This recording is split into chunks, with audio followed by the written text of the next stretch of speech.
Hey guys, welcome to MuseThemes. I'm excited today to show you our brand new headliner widget. And this is a widget that allows you to create these really nice and really stylish rotating headlines. We're seeing this used around the web really tastefully, and what people are doing is they're using prominent headlines like this, and they're saying things like, for example, if you're a freelance designer, we design for, and you're having a rotating word after that. So you'd have we design for banks, we design for architects, etc.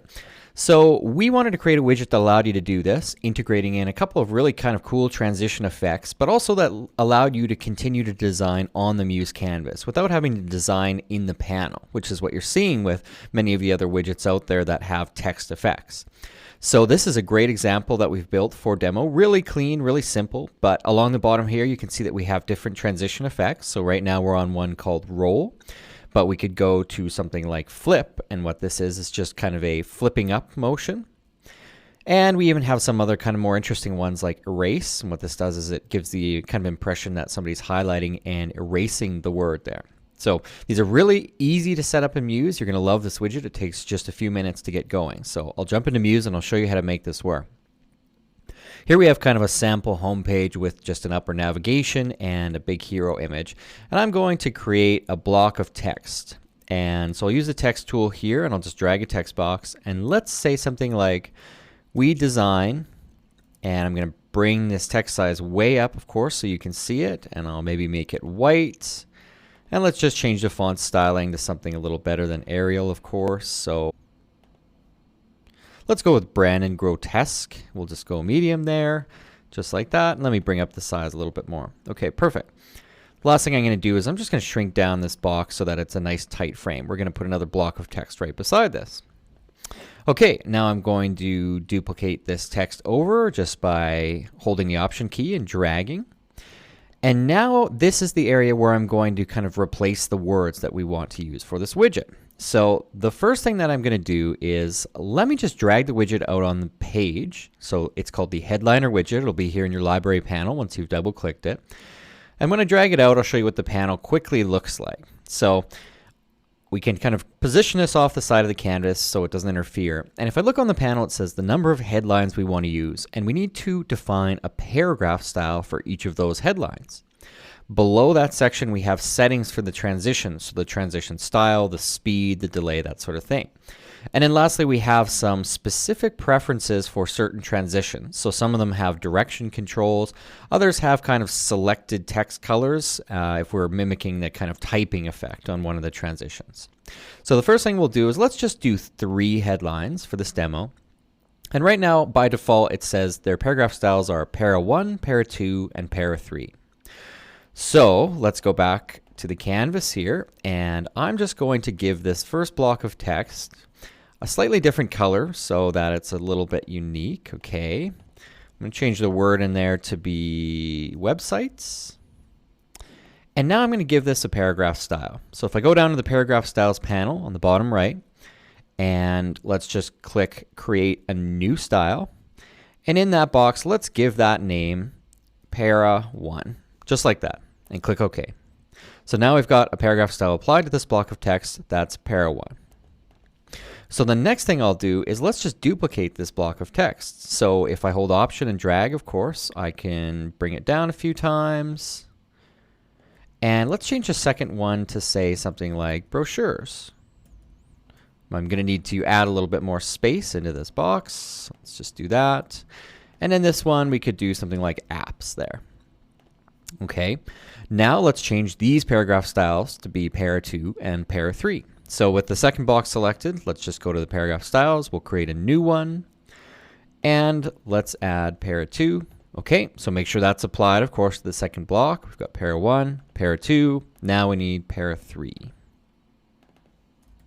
Para 3. Okay, perfect, just like that. So now it doesn't really matter where you position these boxes. They're just going to show up right where the first one was placed.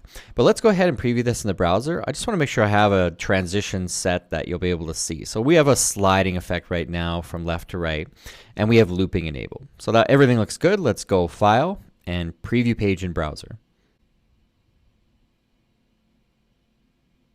There, so you can see that it loads up really quickly, and this animation is going fast. Obviously, our transition settings are set very quickly, but everything's working as we expected. So let's go ahead and close that, and I'm just going to tweak some of these settings now. So we'll go into our widget flyout panel, and under transition type, let's change it to something a little bit different. We'll go with roll. We have looping enabled, which means it's going to keep playing again and again. We could turn off looping if we just wanted it to play one time. I'm going to leave it on for now. So now transition duration and transition delay. So the duration basically is how long these letters are going to be animating for, or the words actually are going to be animating. So let's go up to 1500. Basically that's 1.5 seconds. Now the delay is essentially the animation time plus how long you want in between the animation before the next one starts. So what I recommend is that you always do a delay that's about double the length of your transition duration. So now I've got 1.5 second total duration, or transition duration rather, and 3 second transition delay. Okay, now we've got transition delay between letters. So this box is only going to be available for specific types of animations. So roll is one where each of the letters are animating individually, so we could change this setting. For now, I'm just going to leave this set at 50. Okay, and then below that in the style options or the transition specific preferences, we don't have any options that kind of came alive from selecting the roll transition type, but we'll jump into those after. So let's go ahead and preview this again. I'm just going to hit Command-Shift-E to preview this in the browser, and let's see how it looks. So there, now you can see in the browser that the transition speed is much better. The words are showing up for long enough that you can actually read them, of course, but it's transitioning fast enough that I think it'll keep people engaged and it'll keep their eyes looking at this. So it's a really slick little widget. So let's just close that out again and jump into the last block of settings.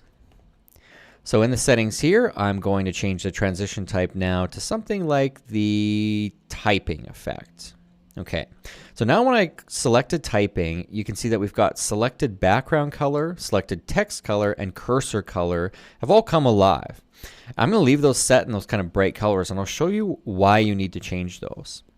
Let me preview this in the browser again.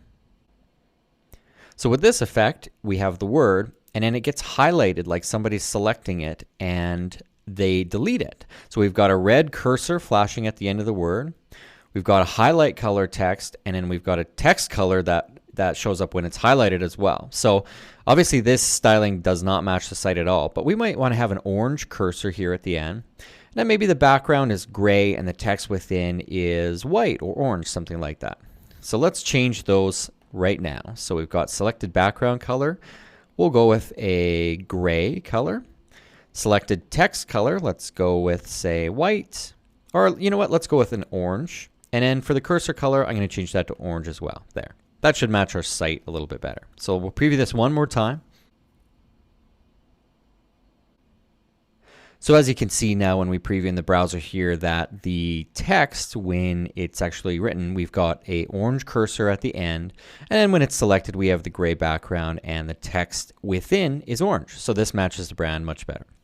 So this one's a pretty dramatic effect, but if you have a little bit more of a serious site, I might recommend sticking with something like, you know, the roll or kind of the push up and down setting. Let me go to the push up and down there, and we can select the direction, so we could have it coming from the bottom. And I'll show you what this looks like. It's a little bit more tasteful, a little bit more subtle, and this might be a great option for you if you have a little bit of a more serious brand or site. So there, you can see that it's a really tasteful effect. So that's the headliner widget. Super powerful, and I think this is a really great widget that will get a lot of use out there on the web. So let us know if you have any questions or concerns, of course, and don't hesitate to show us examples of what you built with this. Thanks again, and best of luck. Cheers.